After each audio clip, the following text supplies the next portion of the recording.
शुक्रवार का दिन।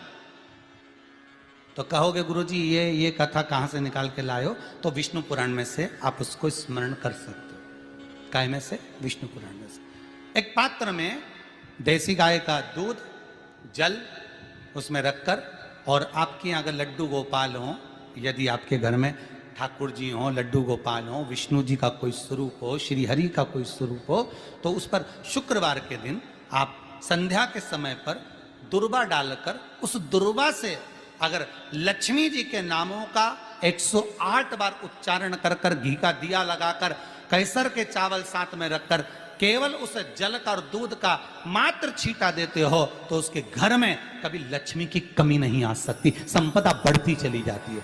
108 बार लक्ष्मी के नाम का मात्र उच्चारण कर लेने पर, भगवान विष्णु के चरणारविंद पर, भगवान विष्णु के चरणों पर केवल उस दुर्वा का, जल का, दूध का सींचन कर देने से भी लक्ष्मी की वृद्धि होती, लक्ष्मी देती, दुर्वा बढ़ती है। और दुर्वा का एक बहुत सुंदर गुण है महाराज, बहुत सुंदर गुण है दुर्वा का। जहां पर उसके भीतर गांठ आती है ना, वहां से 2 रास्ते बना देती है। बोलो बनाती कि नहीं बनाती? कभी दुर्वा देखी होगी आपने? जहां गांठ आई वहां 2 रास्ते बनाएगी, फिर गांठ आई फिर 2 रास्ते बनाएगी, फिर गांठ आई फिर 2 रास्ते बनाएगी। दुर्वा का क्रम ऐसा है कि हम भगवान को दुर्वा क्यों देते हैं, उसका कारण यह है कि मान लो हे परमात्मा, हे शंभु, हे गणेश, हे प्रभु नारायण, अगर मान लो मेरा एक रास्ता चलते चलते गांठ पड़ जाए, एक रास्ता मेरा बंद हो जाए, तो वहां से मेरे दूसरे रास्ते खोल देना। इसलिए दुर्वा भगवान को समर्पित करी जाती है। दुर्वा को समर्पित करने का क्रम ही यही है कि मेरे मार्ग खुल जाए, मेरी राह खुल जाए, मेरा मार्ग चारों तरफ खुलता चले। दुर्वा नीचे की ओर चलते चलते मार्ग खोलती चली जाती है।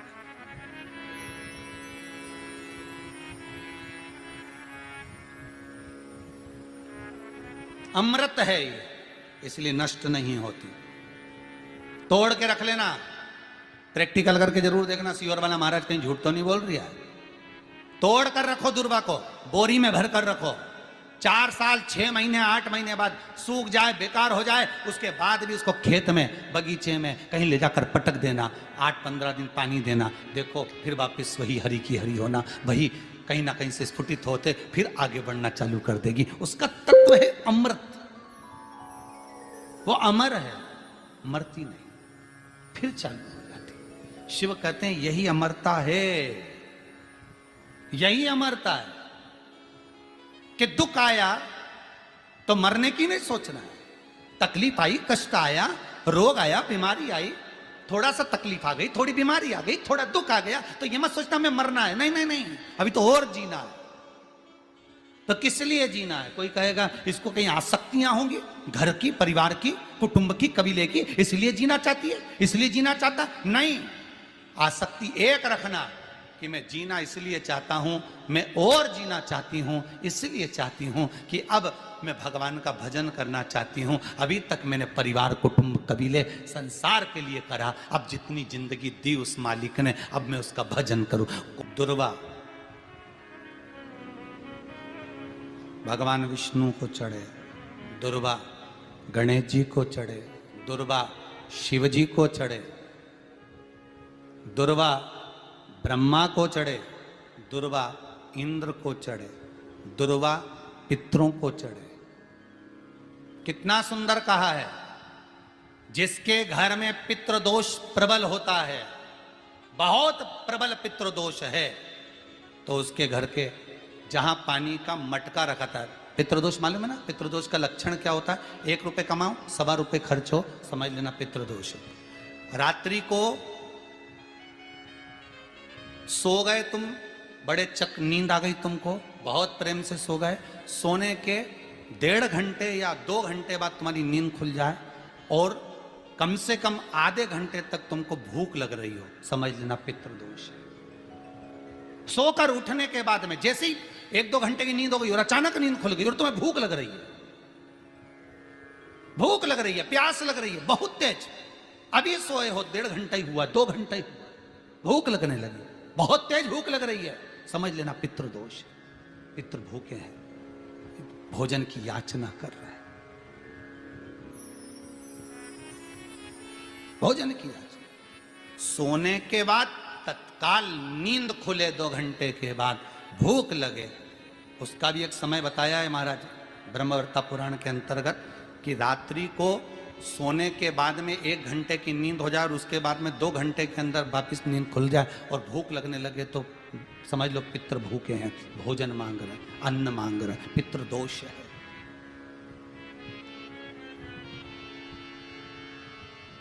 पितृदोष का कुछ कुछ वर्णन किया गया है। घर में एक पात्र के चक्कर में, एक बेडशीट के चक्कर में, एक सामान के चक्कर में विवाद हो रहा है तो समझ लो पितृदोष है। 1 रुपया कमाया, सवा खर्च हो रहा है, पितृदोष है। घर में एक बीमार, दूसरा फिर बीमार हो गया, तीसरा फिर बीमार हो गया, एक ठीक हुआ, एक बीमार हुआ, पितृदोष है। पितृदोष का भाव, तो उसके लिए करना क्या है? शिव महापुराण की कथा कहती है सुंदर, गणेश जी का चरित्र वर्णन करता है स्कंद पुराण कहती है, विष्णु पुराण कहती है कि दुर्वा 21 दुर्वा की गांठ बनाकर, 7 गांठ 21 दुर्वा की बनाकर जो अपने पितरों का मटका, मटका मतलब परिंदा, हंडा, जो भी पानी का भरते हो, उसके नजदीक में मात्र एक कटोरी में चावल रखकर उसमें अगर दुर्वा रख देता है तो मात्र 5 या 7 दिन में पितृदोष समाप्त होना प्रारंभ हो जाता है। उसके घर में लक्ष्मी की वृद्धि होने लगती है, सुख शांति अपने आप आने लगती है, उसका क्लेश समाप्त हो जाता है। दुर्वा में वो गुण है जो पितृ भी उसका भाग अमृत तत्व प्राप्त करना चाहते, अमृत देना चाहते। और सरल भाषा में समझिए, जिसकी फैक्ट्री नहीं चल रही हो, फैक्ट्री में बार बार कुछ तकलीफ आ रही हो, गाड़ियां नहीं चल रही हो, 4 व्हीलर गाड़ियां ले रखी हैं, कभी ट्रक गड़बड़ हो रहा है, कभी ट्रक में ये हो रहा है, कभी गाड़ी में ये हो रहा है, कभी बस में ये हो रहा है, बस एक काम करना है, दुर्वा का थोड़ा सा भाग लेकर पानी के लोटे में उसको डालकर 5 अक्षत के दाने उसको पटक कर उस गाड़ी के अंदर उस कलश को रख दो, बस आधे घंटे के लिए, और उस पानी को चक्के के चारों तरफ डालते डालते जाइए दुर्वा के साथ में, तकलीफ नहीं देगा। फैक्ट्री का भी यही प्रमाण है। दुर्वा में वो अमृत तत्व छुपा है जिसका सुख आनंद दे जाता है, आनंद। शिव पुराण कह रही है महाराज, दुर्वा का एक नाम और है, उसका नाम है अमृत जन्मा। क्या नाम है? अमृत जन्मा, दुर्वा का एक नाम और है। मारवाड़ी लोग इसको ध्रुवी बोलते हैं, ध्रुव बोलते हैं। दुर्वा का वो सुख, शंकर भगवान गौ माता दूध की धार लगाती है, इसलिए दुर्वा का दूध से बड़ा मिलन है, बड़ा आनंद है, बड़ा आनंद, बड़ा सुख है। कोई भी ग्रह अनुकूल नहीं है, सब बेकार चल रहे हो, सब प्रतिकूल चल रहे हो, दूध के पात्र में दुर्वा डाल लो, पीपल के वृक्ष के नीचे चढ़ा कर आओ, राहु केतु शुक्र शनि जो भी गड़बड़ है सब सुधरना चालू हो जाता है। दुर्वा का वो सुख। जिस नदी में स्नान करो, तीर्थ में जाकर उस नदी के पास में कोई बगीचा लगा हो, वहां की दुर्वा को तोड़कर स्नान करते समय नदी में मात्र विसर्जन कर देने पर पितरों को पिंड पहुंच जाता है। मात्र उस दुर्वा का विसर्जन कर देने पर पितरों को पिंड का भाग मिल जाता है। अभी ना तो तुम्हारे पास में आटा है, ना तुम्हारे पास में चावल है, ना तुम्हारे पास में पिंड है, ना कोई तुम्हें संकल्प छुड़ा रहा है, ना कोई तुम्हारे पास में वस्तु है, उसके बाद भी पितरों को भाग मिल रहा है। काय से? केवल एक दुर्वा के तत्व से। स्नान करने से पहले पवित्र नदी में, गंगा यमुना नर्मदा सरयू आदि किसी पवित्र नदी में आप स्नान कर रहे हो, वहां के बगीचे में घूमकर आप जाते तो हो, पैदल ही नहाने जाते हो, तो घाट के आसपास में कोई बगीचा, वहां की दुर्वा तोड़ ली, एक दुर्वा नहाने से पहले अपने पूर्वजों पितरों के नाम से नदी में छोड़ दी। फूल तो छोड़ते ही हो, दिया भी छोड़ते हो, बस एक ही चीज नहीं छोड़ते, वो दुर्वा, और वो ही काम की, वही काम की। तुम कुछ छोड़ो ना छोड़ो, एक दुर्वा का भाग छोड़ दिया, वो पितरों के लिए होता, सुख प्रदान करने वाला। शिव पुराण कह रही है महाराज, देवताओं को अमृत कितनी बार मिला? 1 बार। दुर्वा को अमृत कितनी बार मिला? जम के बोलिए, 5 बार। कार्य सिद्धि के लिए 5 दुर्वा गणेश जी को चढ़ाई जाती है, आज भी नियम।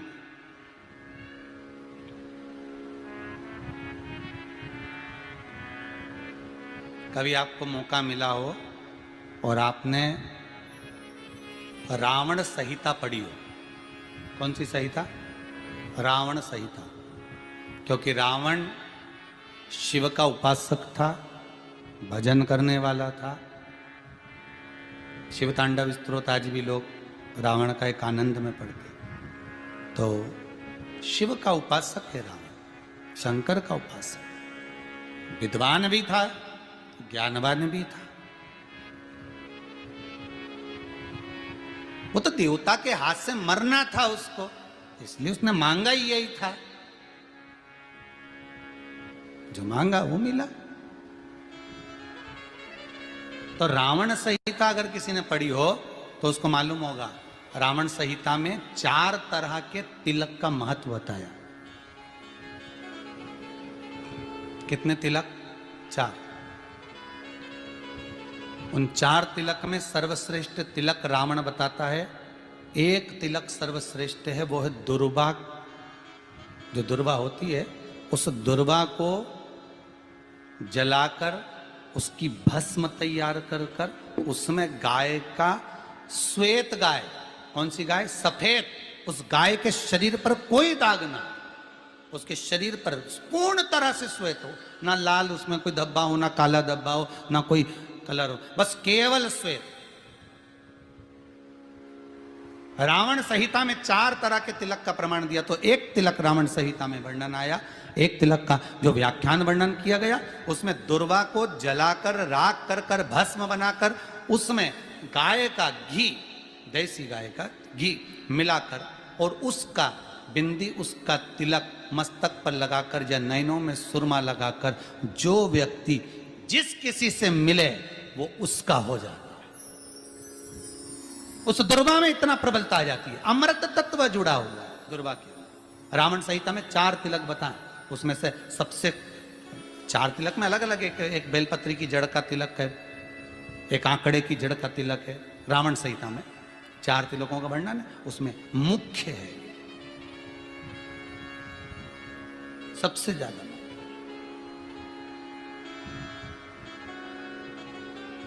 हम तो कहेंगे, अगर मान लो वैसे तो नौकरी करने जाओ, सर्विस करने जाओ तो आंख में काजल लगा कर जा नहीं सकते, नहीं तो लोग ही कह देंगे कहाँ से आया है। मालूम पड़े तुम नौकरी के लिए इंटरव्यू देने जाओ और आंखों में काजल लगा के चले जाओ, तो फिर भी एक प्रयास करना, फिर भी एक प्रयास करना। उस दुर्वा का जो काजल बनाओ, मूछे हो, दाढ़ी हो, कहीं कहीं पर भी उसकी एक बिंदी लगा कर चले जाओ, वो असर करेगी और आपको वो जॉब मिल ही जाएगा, ये पक्का है। उसमें आकर्षण होता है। दुर्वा आकर्षण का केंद्र करती है। आपको कभी आपके नयनों में दर्द हो रहा हो, जलन हो रही हो, तो आप दुर्वा, हरी भरी जहां दुर्वा हो वहां थोड़ी देर चलने का प्रयास करिएगा, आपके नेत्रों का विकार समाप्त हो जाएगा। दुर्वा में वो एक सुख है, वो अमृत छुपा हुआ, और एक बार का अमृत नहीं, 5 बार का अमृत दुर्वा के अंदर।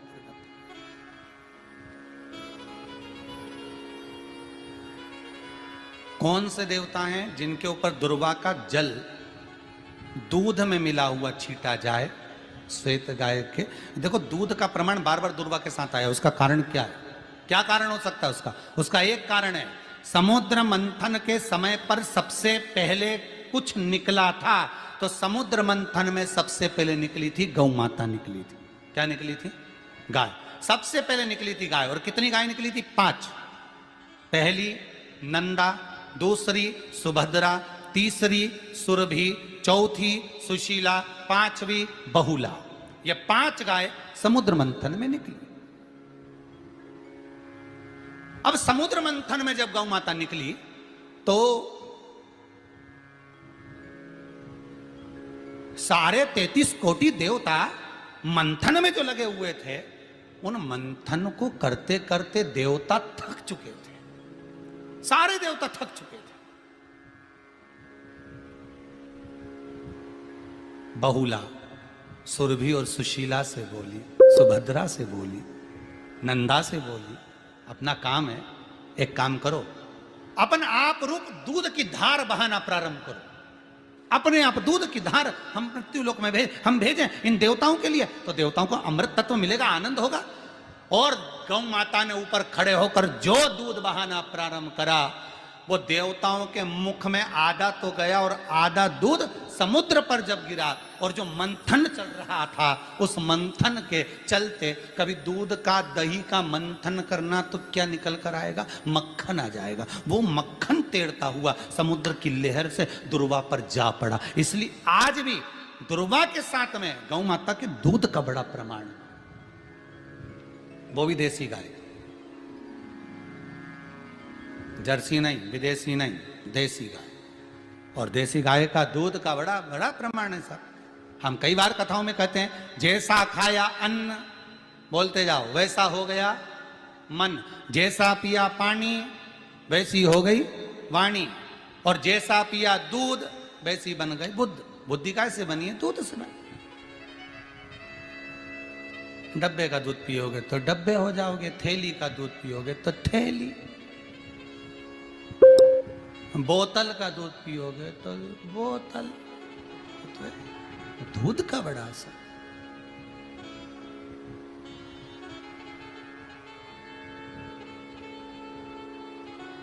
गौ माता के दूध का पानी। कहा एक पात्र में जल और दूध ले लीजिए, शुक्रवार का दिन। तो कहोगे गुरुजी ये कथा कहां से निकाल के लाए हो? तो विष्णु पुराण में से आप उसको स्मरण कर सकते हो। काय में से? विष्णु पुराण में से। एक पात्र में देसी गाय का दूध, जल उसमें रखकर, और आपके अगर लड्डू गोपाल हो, यदि आपके घर में ठाकुर जी हो, लड्डू गोपाल हो, विष्णु जी का कोई स्वरूप हो, श्री हरि का कोई स्वरूप हो, तो उस पर शुक्रवार के दिन आप संध्या के समय पर दुर्वा डालकर, उस दुर्वा से अगर लक्ष्मी जी के नामों का 108 बार उच्चारण कर कर, घी का दिया लगाकर, कैसर के चावल साथ में रखकर, केवल उस जल का और दूध का मात्र छींटा देते हो, तो उसके घर में कभी लक्ष्मी की कमी नहीं आ सकती, संपदा बढ़ती चली जाती है। 108 बार लक्ष्मी के नाम का मात्र उच्चारण कर लेने पर, भगवान विष्णु के चरणारविंद पर, भगवान विष्णु के चरणों पर केवल उस दुर्वा का जल का दूध का सींचन कर देने से भी लक्ष्मी की वृद्धि होती है। जैसे व्यक्ति का कोई काम नहीं हो रहा, बहुत दिन से लगे, बहुत समय से लगे, ये काम हो ही नहीं रहा, तो शंकर जी का नाम को उल्टा कर कर जपना चालू कर दो, नमः शिवाय ओम। आपको लगे कि आपके घर में शांति बिल्कुल नहीं है, क्लेश बहुत ज्यादा है, बहुत ज्यादा तकलीफ, हमारे घर में कुछ न कुछ जरा सी बात पर विवाद होता ही है, तो प्रयास करिएगा कि आप काली तिल थोड़ी सी, एक काली मिर्ची और 7 लौंग, क्या क्या तिल चीजें हैं, काली तिल, काली मिर्ची, 7 लौंग, केवल ये हथेली में रखकर अपना नाम और गोत्र बोलकर अपने दरवाजे से बाहर निकलकर किसी भी शंकर के मंदिर को समर्पित करिए। शिव पे नहीं चढ़ाने दें तो शंकर की चौखट पर रखें। महाराज घर में कभी क्लेश नहीं होगा, बिल्कुल शांति। और शुक्रवार के दिन माता लक्ष्मी के लिए अग्नि में आहुति दीजिए। महाराज शाम के समय पर सूर्यास्त के पहले शिव महापुराण की कथा कहती है, अग्नि पुराण कहती है, नर्मदा पुराण कहती है, लिंग पुराण कहती है कि बेलपत्री के वृक्ष के नीचे वो भी जाने तो यहां तक वर्णन किया शिव महापुराण में तो, कि बेलपत्री का जो फल होता है ना, बेल फल जो होता है, कहते हैं अगर किसी व्यक्ति के यहाँ लक्ष्मी की कमी होती है, संपदा की कमी होती है, जिसके यहाँ पैसा नहीं आता, धन नहीं आता, तो बेल का जो फल होता है, बेलपत्री का जो फल होता है, उस फल के गूदे को, बेलपत्री के फल का गुर्दा निकाल लो, सुखा लो, गाय के घी में उसको डुबो लो, और शुक्रवार के दिन माता लक्ष्मी के लिए अग्नि में आहुति दीजिए। महाराज शाम के समय पर सूर्यास्त के पहले ये जो आहुतियां हम बेले के गुर्दे के फल की गाय के घी में डुबोकर माता लक्ष्मी और भगवान विष्णु के नाम से देते हैं महाराज। 2 या 3 शुक्रवार करोगे, लक्ष्मी की कभी कमी नहीं आती, संपदा बढ़ती है। एक प्रयोग और कर देखना, कभी अगर मौका मिले आपको तो प्रयोग कर देखिए। लिंग पुराण के अंदर लिखा हुआ है, शिव पुराण में, लिंग पुराण में और स्कंद पुराण में कहा गया है कि अगर किसी ने बेले के फल का अगर थोड़ा सा भी गुर्दा पाया है, बेले के फल को खाया हो या बेल का रस पिया हो या बेल के फल का जूस पिया हो, अगर वो व्यक्ति का अनायास किसी कारणवश प्राण भी छूट गए हो, तो शिव महापुराण की कथा कहती है कि 27 दिन तक वो बेल के फल का रस उसके नस नस में रहता है, तो उस व्यक्ति को यम नहीं छूते, वो कैलाश पर निवास करता है। मर भी जाता है तो अधोगति में नहीं पड़ता, नरक नहीं भोगता, वो बैकुंठ पद का कामी हो, बैकुंठ का निवासी।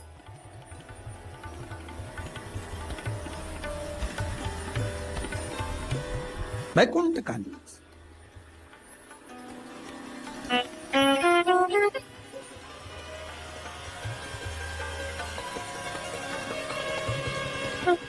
ये जो शिव जी को चढ़ती बेलपत्री हुई, शमी पत्र हुआ, मदार का पुष्प, आंकड़े का जो पुष्प हुआ, ये सब साधारण नहीं है। साथ शंकर का एक एक गुण तत्व ग्रहण करने वाले, शंकर का अनुमोदन करने वाले, शिव को एक एक वस्तु जो चढ़ने वाली साधारण नहीं।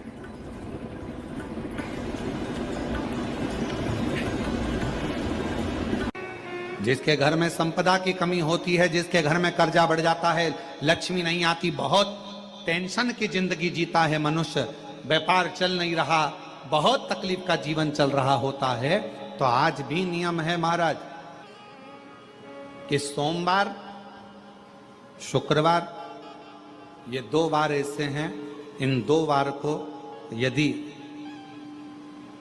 कटोरी में थोड़ा सा शहद रखकर, मधु रखकर, यदि लक्ष्मी जी का स्मरण किया जाए और माता लक्ष्मी जी का स्मरण कर कर एक लाल पुष्प उस कटोरी के सम्मुख में माता लक्ष्मी का नाम लेकर रखा जाए और बाद में वही शहद, वही मधु और वही पुष्प सोमवार का दिन और शुक्रवार के दिन लक्ष्मी का पूजन कर कर, स्मरण कर कर, दूसरे दिन शुक्रवार के दिन पूजन करें, शनिवार के दिन उस मधु का, उस पुष्प का विसर्जन करें, सोमवार के दिन पूजन करें लक्ष्मी जी का स्मरण कर कर, और मंगलवार के दिन अगर विसर्जन करें, 5 या 7 सोमवार या शुक्रवार को यदि आप मधु का भोग लक्ष्मी जी को लगाना प्रारंभ कर दें, शिव का नाम स्मरण कर कर, तो उसके घर में कभी संपदा की कमी नहीं होती, लक्ष्मी उस संपदा को बढ़ा। महाराज हम तो आपसे निवेदन पहले भी करे, आज फिर करते। मान लो आपको ऐसा लगता है कि घर में बीमारियां ज्यादा घेर रही है, तो एक बेल का टुकड़ा, बेले का फल का एक टुकड़ा अपने ही घर में कहीं पर भी कटोरी में रख दीजिए, शिव का स्मरण, सुख प्रदान करेगा। अगर थोड़ा बहुत रोग आ भी गया निकल जाएगा, पर बड़ी बीमारी में कोई फंस नहीं पाएगा, ज्यादा जनहानि नहीं होगी, तकलीफ नहीं भोग पाएगा। शिव को प्रिय है। फिर वही स्कंद पुराण का संवाद आ गया। बेल पत्री के वृक्ष की जो जड़ होती है, उस जड़ के अंदर 33 कोटि देवताओं का निवास होता है। 68 करोड़ तीर्थ बेलपत्री के पेड़ के नीचे रहते हैं। 68 करोड़ तीर्थ मात्र बेलपत्री की छांव में, बेलपत्री के नीचे विराजमान होते हैं। अगर आपके मन में कभी कभी भाव उत्पन्न हो जाए ना कि मेरे को कहीं तीर्थ करने जाना है और अभी मौका नहीं मिल रहा, तीर्थ जाने का भी तो लॉकडाउन चल रहा है और अभी सब दूर बीमारी फैली हुई है, कहीं नहीं जा सकते, तो जब लॉकडाउन हट जाए, बीमारी समाप्त हो जाए और तीर्थ जाने का मन करे, तो किसी बेलपत्री के पेड़ के नीचे 5 मिनट जाकर बैठ जाए।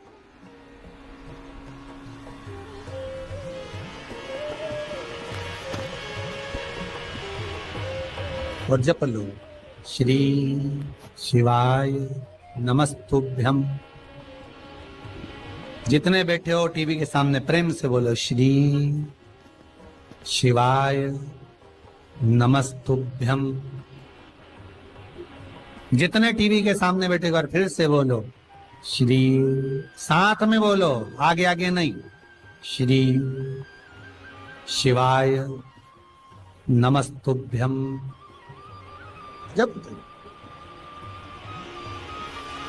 जब तुम्हारा मन करे मुझे चारों धाम जाना है, जब तुम्हारा मन करे कि मुझे काशी जाना है, जब तुम्हारा मन करे मुझे उज्जैनी जाना है, जब तुम्हारा मन करे कि मुझे ओमकारेश्वर, मुझे सोमनाथ जाना है, भीमा शंकर, बैद्यनाथ, मल्लिकार्जुन जाना है, केदारेश्वर जाना है, बस नागेश्वर जाना है, थोड़ी देर के लिए बेलपत्री के पेड़ के नीचे जाकर भी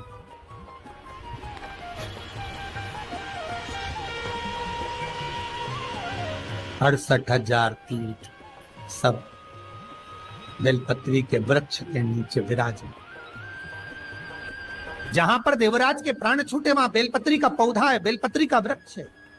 हिंदू धर्म में आज भी रीति है, मरने वाले व्यक्ति, अब तो ये कोरोना महामारी में ना गाड़ी में भरे ने लेकर चले गए और जला दिया, पर पहले जो नियम था शास्त्रार्थ के अनुसार, जब कोई व्यक्ति मरता था उसको कंधे पर लेकर जाते थे, तो ले जाने के बाद में बीच राह में एक स्थान ऐसा आता था जहां पर अर्थी को उतारते थे, विश्राम स्थल पर उस अर्थी को उतारा जाता था। और वो केवल विश्राम स्थल ऐसे नहीं होता था, वहां पर बेलपत्री का पौधा होता था, पेड़ होता था, उस बेलपत्री के वृक्ष की छांव उस मुर्दे पर भी पड़ जाती थी तो उसको यम की कैद नहीं भोगना पड़े, उसको यम की कैद, यम की त्राण नहीं भोगना पड़े।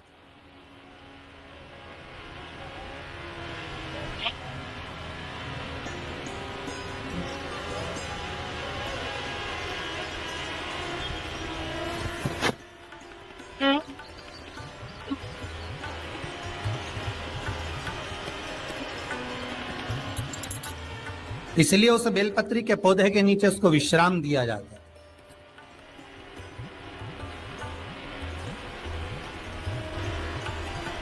बेलपत्री के पौधे के नीचे उसको विश्रामता दी गई। जब शिव कह रहे हैं, देवराज तेरे प्राण छूटे, मना नहीं है तेरे प्राण छूटे, पर तेरे प्राण जहां छूटे वो बेलपत्री का वृक्ष था।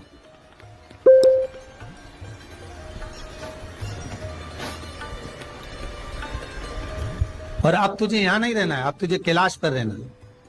तो कैलाश पर क्यों? शंकर भगवान बोलते हैं ये मृत्यु लोक जो है ना, पृथ्वी, ये भूमि जो है ना, ये मेरी निवास स्थली है, ये मेरा घर है। इसलिए शंकर भगवान ने, भगवान विष्णु ने जब कहा था, भगवान विष्णु जब शंकर भगवान से बोले कि मैं आपसे मिलने आना चाहता हूं, तब शंकर भगवान बोले आ जाओ। तो भगवान विष्णु पृथ्वी से एक हाथ ऊपर पांव रखकर चल रहे थे। तो शंकर जी ने पूछा तुम पांव जमीन पर क्यों नहीं रखते, पृथ्वी पर रखो। शिव जी मैं पांव पृथ्वी पर नहीं रख, क्यों? नहीं नहीं नहीं नहीं, मैं पांव पृथ्वी पर नहीं रख सकता। आखिर क्यों? शंकर भगवान से भगवान विष्णु कहते हैं पूरी पृथ्वी पर छोटे छोटे कंकर नजर आते हैं, हर कंकर में मुझे शंकर नजर आते हैं। जब कंकर में शंकर दिखेगा तो मैं पृथ्वी पर पांव कैसे रख सकता हूं? शिव जी बोले, भाई नारायण भगवान विष्णु से बोले, है नारायण अगर आप इतनी दूरी बनाकर रखेंगे तो फिर हमारे करीब में कौन आएगा? हम चाहते हैं कि आप हमसे मिलकर रहें, हम आपसे एक क्षण की दूरी सहन नहीं कर सकते। आप हमसे चिपक जाएं, लपट जाएं, आप हमसे रम जाएं, हम आप में रम जाएं।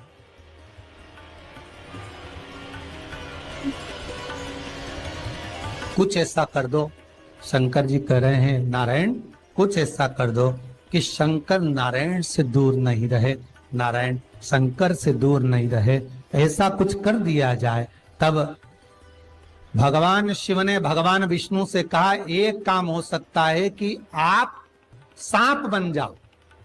भगवान विष्णु ने पूछा मैं सांप बन जाऊं क्यों?